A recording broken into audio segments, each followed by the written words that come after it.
The text came in at 11:04 on a Wednesday night, and I almost didn't read it because I was elbow deep in prep work and my hands were covered in flour, and I figured it was Diane telling me she was going to sleep without waiting up, which she did sometimes when I had a late close at the restaurant.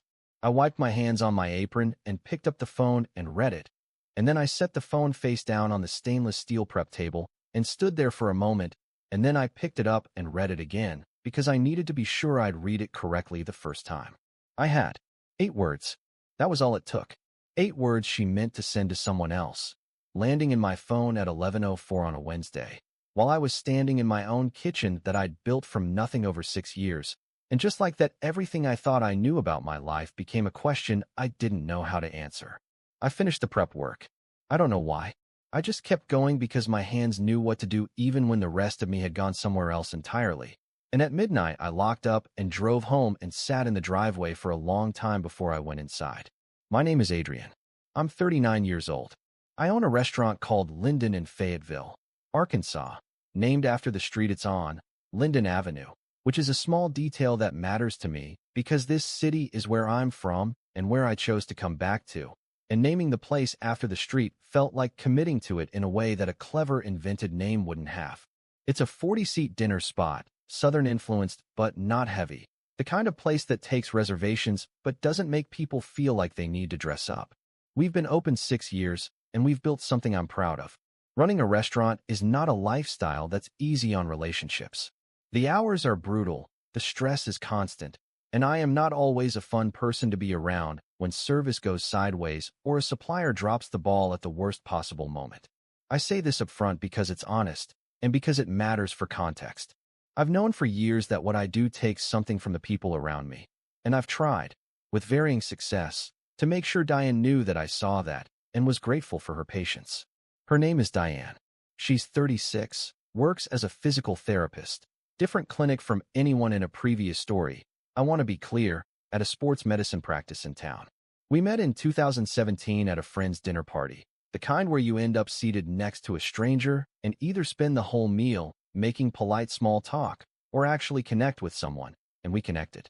She had this quality of paying real attention when you spoke, not just waiting for her turn, and for someone who works in a loud kitchen all day where nobody has time to fully listen to anything, that quality hit me somewhere specific. I called her the next week, and we went to dinner at a place on Dixon Street and talked until they started stacking chairs around us. We got married in May 2019 at a small venue outside of town on a warm evening with about 70 people and a jazz quartet that played until 11 and then stayed and ate with us, which is my favorite detail from that night. We bought a house on Maple Street the following year, 3 bedrooms, a front porch with a swing, a backyard with a fig tree that Diane had specifically requested and that I'd thought was an odd request until it produced figs and I understood. She was usually right about things like that. We did not have children. We'd talked about it seriously twice, and both times landed in the same place, which was that neither of us felt the urgency that people told us we were supposed to feel, and eventually the conversations became less frequent and then stopped, and we both made peace with that in the way you make peace with something when the alternative requires more certainty than you have. My flaw, and Diane had been clear about this more than once over 5 years, is that I disappear into work in a way that can feel like disappearing from everything else. Not just the hours, but the mental presence. I'd come home after a long service and still be thinking about a dish that hadn't worked or a staffing problem I hadn't solved, and Diane would be talking to me, and I'd be technically present and actually somewhere else. She'd called it out gently at first, and then with more frustration, and I'd improve for a stretch and then drift again, and the pattern had repeated enough times that I think we both stopped fully expecting it to break. That's the honest version. I'm capable of being fully there. I just hadn't been, consistently, in a while. What I didn't know was how wide that gap had gotten and what had moved into it. The first thing I noticed was in April. Diane had mentioned a colleague named Victor a handful of times over the past year. He was a sports medicine physician at the same practice, had joined about 18 months ago from a clinic in Little Rock, mid-40s, apparently well-regarded. I had a vague picture of him assembled from the stray details she'd mentioned, ran marathons, had a dry sense of humor, was good with the athlete clients who could be difficult. He existed in my mental landscape the way coworkers exist when your partner has a different professional world, as a peripheral outline, not a real person. In April, she mentioned him more. Still in professional context, still plausible, but more frequently. Victor had handled a complex case well. Victor had suggested a different approach to a patient she'd been struggling with. Victor had organized a team lunch. His name was appearing in the rotation with more regularity, and I noticed it the way you notice a word you've looked up in the dictionary and then suddenly see everywhere. Not because it's appearing more often necessarily, but because your brain has started flagging it. I dismissed this because the explanation was obvious. New colleague, good at his job, getting more integrated into the team, naturally coming up more in conversation. That's how workplaces work. What I noticed in May was different. Diane had always been someone who wound down at home in the evenings, read, watched something, came to bed at a reasonable hour. In May, she started staying up later, not doing anything obviously different, just staying up. I'd go to bed at midnight after a closing shift, and she'd still be up, phone in hand on the couch. And when I asked what she was doing, she'd say she wasn't tired, or she'd been reading something, or she'd just gotten into a show. All fine. Except the staying up was new. The phone thing was more specific. She'd always had an open relationship with her phone around me. Answered calls on speakers sometimes, left it on the kitchen counter, the comfortable carelessness of someone with nothing to hide. In May, that changed. Not dramatically, just slightly. The phone went face down more. She'd take it to another room to make calls that seemed like they could have happened in the kitchen. When I came into a room, sometimes she'd finish a text quickly and set the phone aside with a naturalness that was a little too practiced. I noticed all of this, and I rationalized all of it. She was probably just having a stretch where she wanted more privacy, which is a thing people need sometimes, even in good marriages. I wasn't going to be the guy who monitored his wife's phone habits. There was one moment in May that I've thought about many times since. She came home from work on a Friday, and she was in a good mood, bright, warm, the version of her I'd fallen in love with at that dinner party years ago. We had a rare evening where I wasn't needed at the restaurant, and we cooked together and opened a good bottle of wine and talked for 3 hours about everything and nothing, the way couples do when they're actually present with each other. I remember thinking, this is it. This is the thing I've been not making enough time for. I need to do this more. I thought she was happy because we'd had a good evening. I understand now that she was happy for a different reason, and the warmth was real even if its source was not what I believed it was, and I'm still not entirely sure what to do with that. June is when the doubt became structural rather than occasional. She was going to work on Saturdays now. Not every Saturday, but regularly. She'd say they had athlete clients who couldn't come in during the week, which is true for sports medicine practices. I know that's a real thing. But the Saturdays were new. And she'd come home from them in a particular way, slightly flushed, more animated than a morning of PT appointments would typically explain, and I'd be in the kitchen testing a new dish or reviewing the week's numbers, and I'd notice and file it and get back to what I was doing. In June, I also noticed she'd changed her phone passcode. I discovered this accidentally. She'd asked me to check something on her phone while she was driving, and the old code didn't work. She noticed me not getting in and said the passcode was different now, told me the new one without me asking. Too smooth. The kind of smooth that comes from having prepared for exactly that moment. I kept thinking, I have nothing. Feelings and patterns and a changed passcode that she volunteered immediately. That's not evidence of anything except my own anxiety. The spiral of that period is hard to describe without making it sound more dramatic than it felt from inside. It wasn't dramatic. It was quiet and constant, and specifically exhausting in the way that sustained uncertainty is exhausting. I'd be in the middle of an ordinary thing, scaling a recipe, talking to my sous chef Raphael about the weekend specials, driving to the farmer's market on Saturday morning. And underneath all of it would be this low hum of something wrong that I couldn't locate or name or put down. The mundane moment that captures it best. I was making stock on a Tuesday afternoon in early July, just standing at the stove watching a pot that needed another hour, the kitchen empty because prep didn't start until 3. Completely ordinary professional task. And I was standing there thinking about Diane and Victor and the Saturday mornings and the phone and the passcode. And I thought, I am losing my mind over a feeling and a coworker's name and some changed habits. And then I thought, or I'm not losing my mind and something is actually happening and I just don't want to know. And the stock simmered and I stirred it, and I didn't know which of those things was true, and that not knowing was its own weight I'd been carrying for weeks. I'd gotten to the point where I was seriously considering just asking her directly. Not accusing, just asking. Are you okay? Are we okay? I felt something off, and I want to name it. I'd had the conversation in my head a dozen times. I kept not having it because every time I got close I thought, what if I'm wrong and this accusation damages something that's actually fine? What if the cost of being wrong is worse than the cost of not asking? I was still deciding when my phone buzzed at 11:04 on a Wednesday night.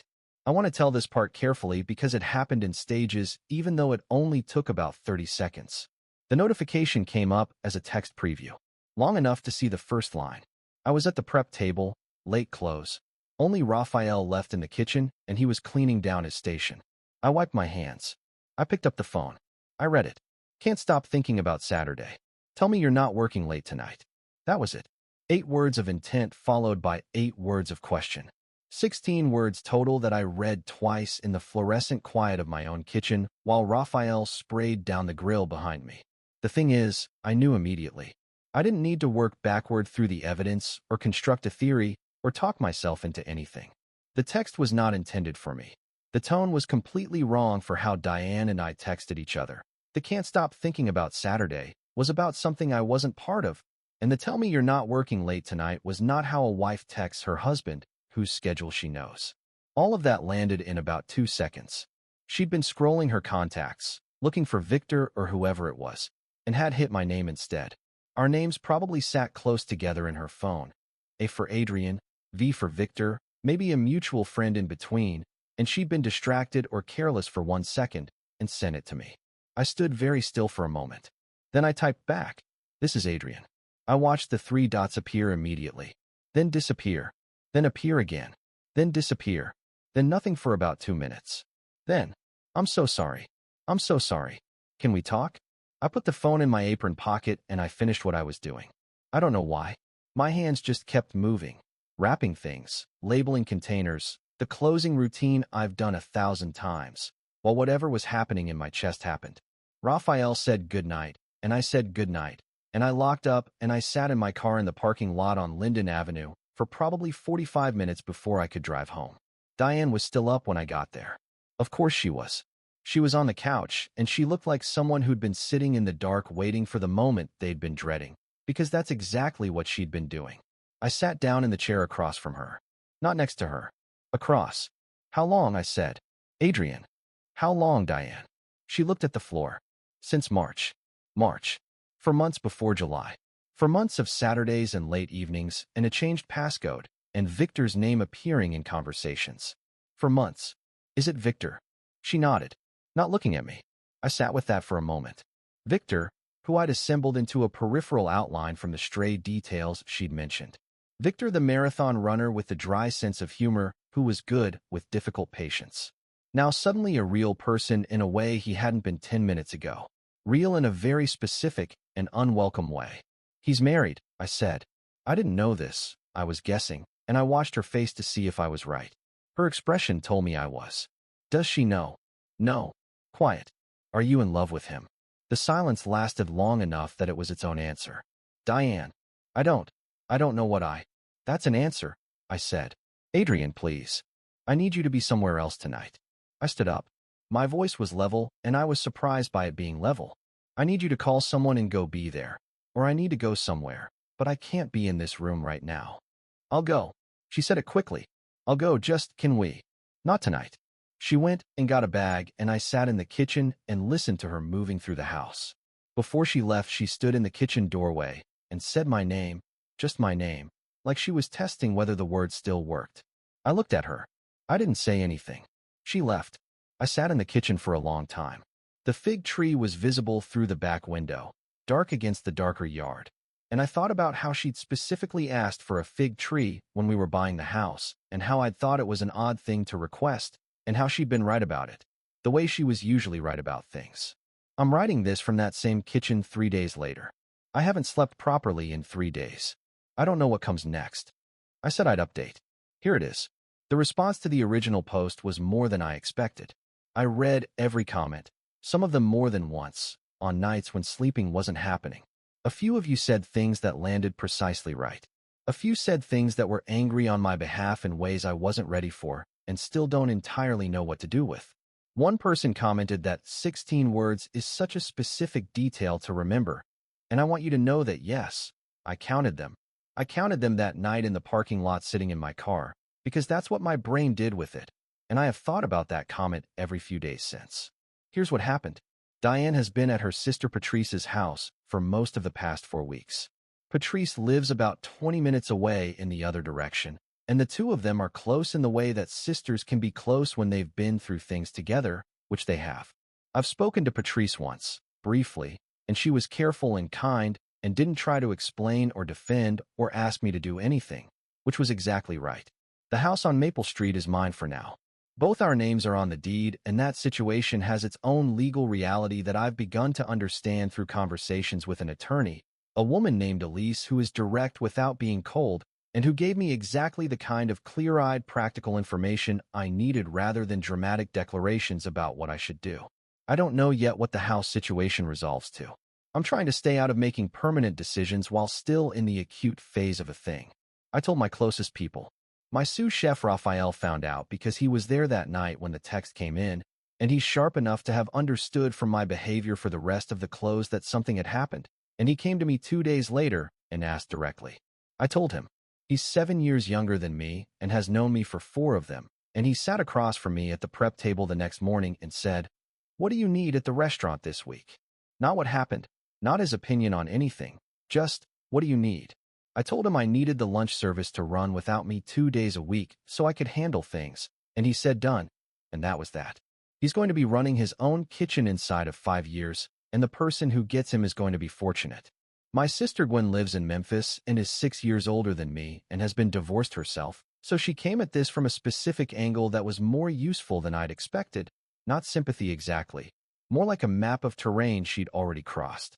She drove up the weekend after it happened, and we sat on the front porch, and she drank coffee, and I didn't eat enough, and she didn't try to tell me what to feel or what to do. She said once, "The first thing you have to do is let it be as bad as it actually is, instead of managing it before you felt it." I've been trying to do that. It's harder than it sounds. Victor's wife found out. I want to be clear that I did not tell her. I did not contact Victor. I did not contact anyone connected to Victor, and I have no interest in engineering consequences for anyone. What happened is that Diane, in the process of ending things with Victor, which she did, she told me she ended it. And I believe her, though I understand that believing her on anything right now is a complicated position. Apparently had a conversation with him that his wife somehow became aware of or adjacent to, and the wife, whose name I've heard is Margot, confronted him. I know this because Diane told me, and because small professional communities in mid-sized cities like Fayetteville have a way of being smaller than they appear. The ripple of that is still moving through Diane's workplace. Victor and Diane work in the same practice. HR situations in medical offices are their own particular bureaucracy, and I have no visibility into how it resolves. I've made a deliberate choice not to track it because nothing that happens to Victor Hargate professionally changes anything about what happened to me personally, and tracking it would just be a way of staying raw when I should be trying to come through it. The friend's situation is what it usually is in these circumstances. Our overlapping social world has responded with the usual mix of retreat and loyalty. The people who were more mine have been present. The people who were more hers have been quiet, which is appropriate. And a couple who were genuinely mutual have been in the impossible position of caring about both of us simultaneously and not knowing what to do about it, which I understand. Our friends Derek and Simone, who'd had Diane and me over for dinner approximately 12,000 times since we moved to Fayetteville, came and found me at the restaurant about a week in and sat at the bar after close and let me talk, and didn't offer opinions, and left at 2 in the morning, and that evening is one I'll remember for a long time. The inside part. The first morning I woke up alone in the house. I lay there and did inventory in the way you do when you've been asleep and have a moment before memory restores itself. Real mine. Morning light, correct. What day? Wednesday. And then the rest of it came back in the sequence that it comes back, and I stayed in bed for another 20 minutes, just letting it arrive. I found her reading glasses on the bathroom counter about a week in, the ones she kept there for the mornings when she hadn't put her contacts in yet, small wire frames she'd had for years. I stood there with them in my hand for an uncomfortable length of time. Not crying, not angry, just holding them in a way that didn't have a name. Eventually, I put them in a small zip bag and put them in the cabinet under the sink, which is where you put things you don't know what to do with. There's a playlist on the kitchen speaker that she'd built over the past year, the one we'd had on in the background during cooking and mornings and ordinary evenings. I turned it on by accident about 10 days in, muscle memory hitting the button before my brain caught up, and the first song was something she'd added that I'd always liked, and I turned it off immediately and stood there in the kitchen for a moment, and then made my coffee and went to work, and I haven't turned the speaker on since. I still buy 2 coffees worth of beans when I go to the market. I've caught myself doing it twice and then standing in the coffee aisle recalibrating. The habit is older than the problem, and it doesn't know to stop yet. The fig tree is producing right now. It does this in late summer, goes absolutely overboard with fruit before the season turns. I've been picking them and bringing them to the restaurant, and we've been putting them on the cheese board, which my pastry person Layla has been very enthusiastic about, and which has become a small recurring thing on the menu. Diane asked for that tree, and I'm eating the figs from it and serving them to strangers, and somehow that is both a small loss and a small continuity at the same time, and I haven't figured out which feeling is larger. Here is where I actually am. Diane and I have spoken 5 times since she left. 3 times about practical matters. Once, about 2 weeks in, about something harder, a longer conversation where she said things she'd needed to say about the distance she'd felt in the marriage, the way she'd tried to reach me and felt like she couldn't, the accumulation of evenings where I'd been physically present and mentally somewhere in my kitchen. I listened. I didn't defend myself in the moment, though I've spent considerable time since that conversation distinguishing between what's fair and what's being offered as justification. Both things can exist. The distance was real. What she did with it was still a choice. She did not ask me to try to reconcile during that conversation. I don't know if that's because she doesn't want to or because she didn't think I was ready to hear it, and I haven't asked. I'm not ready to ask. I started seeing a therapist, a man named Dr. Elliot Harms, who has an office on School Avenue and who turned out to be the right fit in the specific way that means you leave sessions slightly uncomfortable because something was usefully disturbed. He doesn't let me stay in my head when I should be somewhere else, which is the thing I need most. I've been 3 times. I'm going back. The restaurant is steady. That's the thing about having built something. It keeps running even when the person running it is not fully operational. Raphael has been exceptional. The team has been solid. I've been there every day because the work is the work and it continues. And there's an honesty to cooking that I find grounding right now. The ingredients are what they are. The heat does what it does. The dish either works or it doesn't, and you adjust and try again. I've been leaning on that. I don't know what happens with the marriage. I'm not ready to make a declaration in either direction, and I'm suspicious of anyone who thinks for weeks out from something like this is enough time to know. What I know is that I'm still in the house on Maple Street, and the fig tree is producing, and Raphael is running the best lunch service we've ever had. And every morning I wake up and give myself a few seconds of ordinary before the rest of it arrives, and those few seconds are what I'm working with. That will be enough for now. I think that has to be enough for now.